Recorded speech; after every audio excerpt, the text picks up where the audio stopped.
আল হিলালের জিমে একাকী ট্রেনিং, চোখে মুখে নতুন আশা, চরম অনিশ্চয়তার মধ্য থেকে উঠে দাঁড়ানোর আরও একবার এমন লড়াই তো নতুন নয় তার জন্য।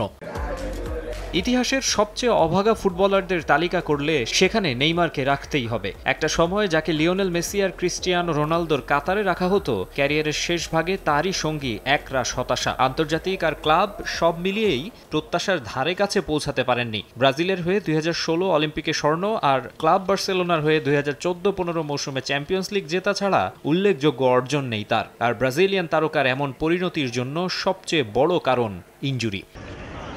প্রতিনিয়ত বিভিন্ন রকম চোটের সঙ্গে লড়াই করতে হয়েছে ব্রাজিলের হিস্ট্রির অন্যতম স্কিলফুল ফুটবলারকে। জাতীয় দলের ম্যানেজমেন্ট তাকে নিয়ে পরিকল্পনা সাজাতে পারেনি। কারি কারি অর্থ দিয়ে তাকে দলে ভিড়িয়ে লাভ হয়নি কয়েকটি ক্লাবেরও। অবশ্য নেইমারকে নিয়ে আলোচনা থামেনি। অসম্ভব প্রতিভাবান ফুটবলার দীর্ঘদিন মাঠের বাইরে থেকেও নজর কেড়েছেন সবার।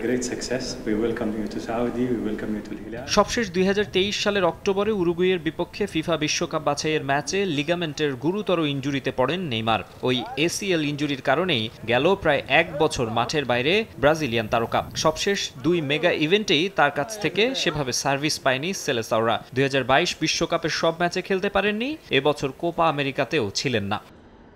বিরাট অঙ্কের অর্থ খরচ করে তাকে দলে ভেড়ানো আল হিলালের হয়ে তিনি মাঠে নামতে পেরেছেন মোটে 5 ম্যাচে। গত বছর আগস্টে 90 মিলিয়ন ইউরো ট্রান্সফার ফিতে 2 বছরের চুক্তিতে সৌদি ক্লাবটিতে যোগ দেন। সেখানে তার বাৎসরিক বেতন 150 মিলিয়ন ইউরো, যা পিএসজির তুলনায় অন্তত 6 গুণ। কিন্তু সাইনিংয়ের পর এই 1 বছরের বেশি সময় বিশ্বের অন্যতম হাইয়েস্ট পেইড ফুটবলারকে বসিয়ে বসিয়ে বেতন দিতে হচ্ছে মধ্যপ্রাচ্যের ক্লাবটির।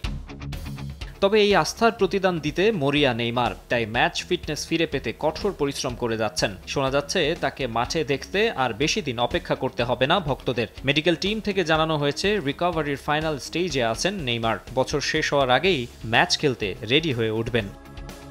যদিও একটা জটিলতা থেকেই যাচ্ছে, নির্দিষ্ট সময়ের মধ্যে সর্বোচ্চ 8 বিদেশি ফুটবলারের নিবন্ধনের নিয়ম রয়েছে সৌদি ফুটবলে। সবশেষ ট্রান্সফার উইন্ডোতে সব স্লট পূরণ করে ফেলায় নেইমারের রেজিস্ট্রেশনের সুযোগ পাচ্ছে না আল হিলাল। তাই 2025-এর উইন্ডোর জন্য অপেক্ষা করা ছাড়া উপায় নেই এই সুপারস্টারের।